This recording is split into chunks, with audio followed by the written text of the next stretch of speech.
And it's partially because if you go buy a loaf of bread from the store and then you bake a whole grain loaf that you've milled at home, you're introducing that truly fresh whole grain flavor profile to, if you've been eating store-bought bread, it's a big transition, Radical.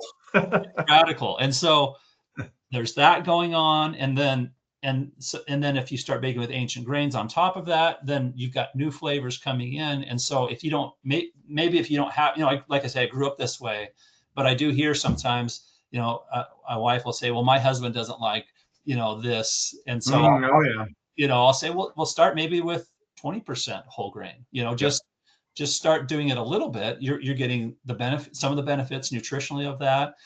Your sourdough will perform better by having some of that in there, but also you get to have some of that going into your family's table. And then over time, they might get more adventurous too, to try new things. And there's definitely some things that bake better than others. For example, if you're making a whole grain muffin versus something made out of white all-purpose flour, it's already turning darker anyway. Usually the muffin's going to be darker. And so doing a whole grain, it's a good way to introduce a whole grain muffin is a good way to introduce, that to people, or a whole grain pancake.